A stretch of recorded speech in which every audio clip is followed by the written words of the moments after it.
With the world on lockdown and very few track events to enjoy, I've spent the better part of the last year making some performance and mostly cosmetic mods to my BMW 228. I'll share a nose-to-tail recap of all the things I've done to make this car, that I've described as the best car in the world, even better. And what does the enthusiast who owns the best car in the world do when they've made it just about perfect? Well, get rid of it, of course. I'll share more about that in this episode of Between the Wheels.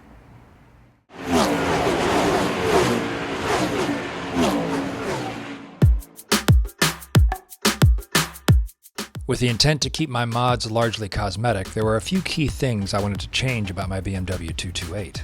On the front end of the car, there's a whole mess of stuff I wanted to address.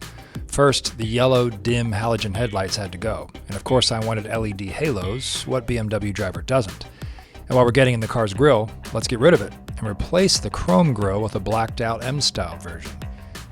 Due to having lost some footage of the process of installing the headlights, I can't do justice and express what a f***ing pain in the total ass this shit job was. But be warned, you will spend hours baking your headlights, cutting your fingers, and saying words you thought you'd never say.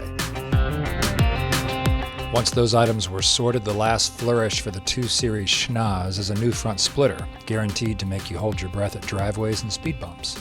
The install was fairly easy, and I was lucky enough to find one in gloss black, so I avoided having to leverage my mediocre painting and clear coating skills.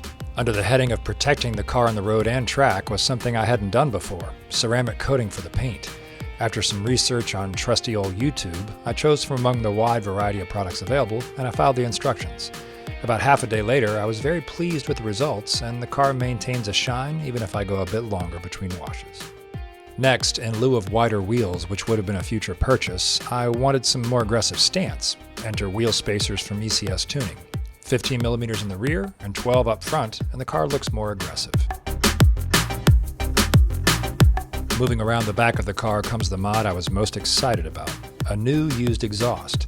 The single-side tailpipe on the 4-cylinder 2 Series always bugged me, as did the gray rear diffuser.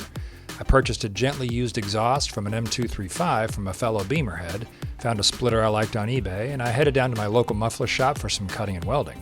Unfortunately, my intent to share the before and after sound with you was nixed by the aforementioned lost footage, so you'll have to take my word for it when I say this mod sounds fantastic, and it was more than worth it. Moving inside, the cabin of the 2 Series is nice, if not striking. My car had originally been equipped with the fine line wood trim from the factory, and while I'm sure it looks great in a 5 Series, I wanted something sportier. Bring on the vinyl wrap in satin black, and I was very pleased.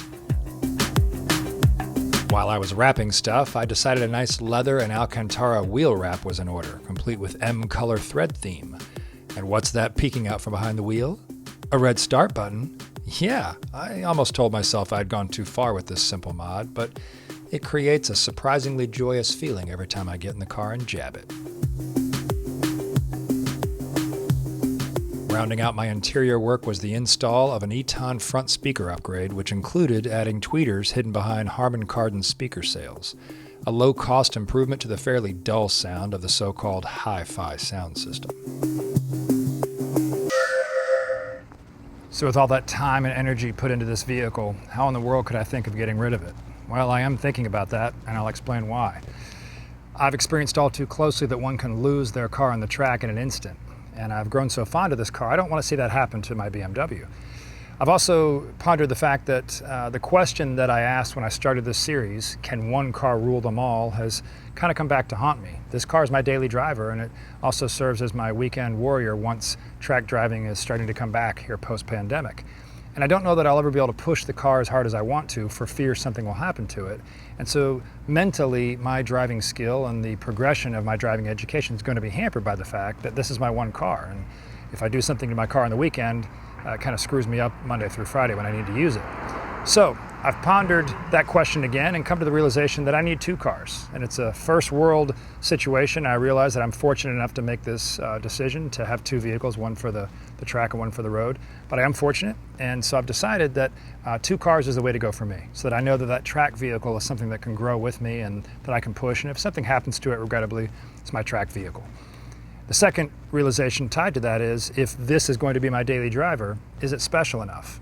It's a special car for sure. I've called it the best car in the world, and I've enjoyed it, and it's probably the best all-around vehicle I've ever owned. But is it special enough if I have the ability to choose a car that doesn't have to be great on the track? And I'm not sure that it is. And again, I realize I'm fortunate enough to make this decision, but that puts me at that crossroads of making a change, both with this vehicle and choosing a car to be my exclusive track vehicle. So a change is coming. This vehicle will go away in a matter of a few days, and a new driver will be lucky enough to experience it, and I hope they will enjoy it as much as I have and take care of it. It's a car that deserves it, and it's a car that has certainly worked its way into my short list of vehicles that I wish I could keep forever. But nonetheless, a change has to be made so that I have cars that will fulfill both of the purposes that I need cars to fulfill.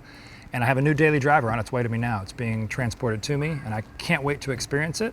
I will share it with you. It's from a brand I never thought I would purchase from, but it's a car that has piqued my interest, and I can't wait to get behind the wheel of it and experience it and see how it is. I've also made a decision on a track car, maybe a less conventional one, and I look forward to bringing you that car as well, and modifying it and myself to continue to grow on the track and experience some autocross and more track driving days, and see how man and machine can meld so I can continue to grow and experience that part of my dual driving personality. As always, thanks for watching, and I look forward to bringing you more detail on the new cars, and I bid a fond farewell to the BMW in this episode. See you next time.